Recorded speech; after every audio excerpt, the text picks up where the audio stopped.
again.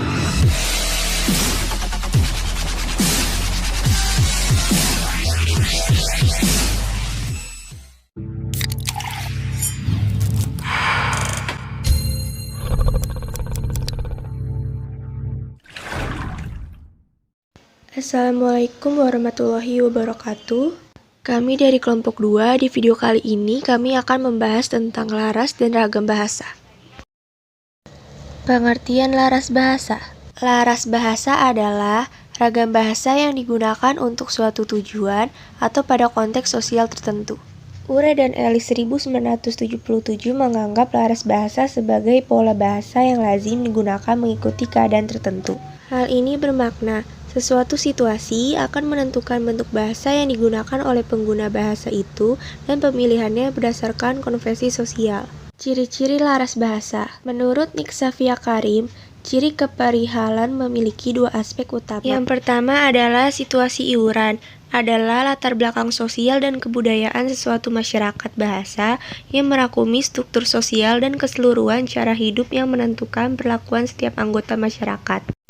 Contohnya, apabila kita mengkaji laras bahasa masyarakat Melayu lama, kita perlu mengaitkan dengan situasi istana, stratifikasi sosial, tradisi sastra lisan, dan aspek-aspek lain anggota masyarakat zaman itu. Yang kedua, situasi persekitaran, meliputi aspek-aspek yang terlibat secara langsung dalam penggunaan bahasa. Terdapat 4 situasi persekitaran yang menyebabkan wujudnya bahasa yang berlainan atau laras. Situasi yang dimaksudkan ialah cara penyampaian, perhubungan sosial dan pribadi, bahan yang diperkatakan, dan fungsi-fungsi sosial pelakuan bahasa. Jenis-jenis laras bahasa. Laras bahasa dapat dibagi menjadi 3 kelompok utama. Pertama ada tajuk wacana, merupakan merangkumi bidang penggunaan bahasa seperti bidang matematik. Yang kedua, cara penyampaian wacana merupakan media perlakuan bahasa samada secara lisan atau tertulis. Yang ketiga, gaya wacana merupakan bidang tentang perhubungan antar peserta perlakuan bahasa, yaitu secara formal atau non-formal. Adapun laras bahasa yang dapat kita temukan dalam kehidupan sehari-hari. Yang pertama ada laras bahasa biasa, adalah laras bahasa yang sering kita temukan dan digunakan oleh masyarakat luas. Misalnya, laras bahasa yang dipakai dalam bidang hiburan, seperti laras bahasa berita, penerangan, dan lain-lain. Yang kedua, laras bahasa khusus, adalah laras bahasa yang digunakan dalam pemakaian khusus, yaitu laras bahasa ilmiah yang dipakai dalam penulisan laporan ilmiah, dan lain-lain.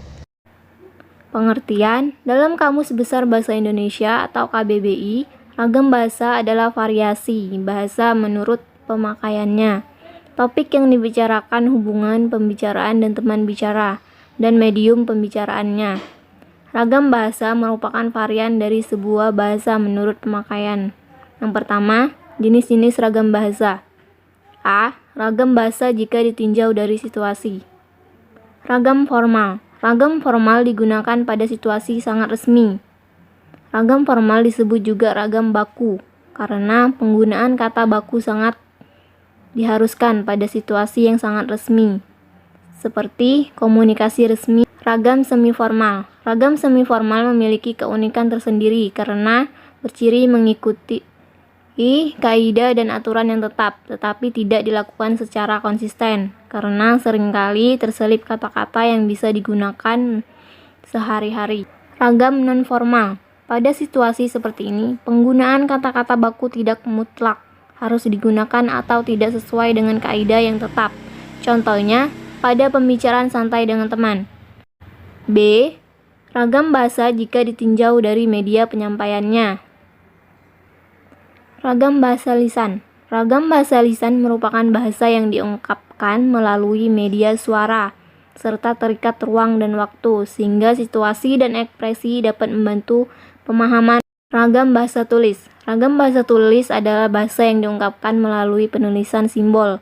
Simbol yang telah disepakati dengan memperhatikan tanda baca dan ejaan secara benar.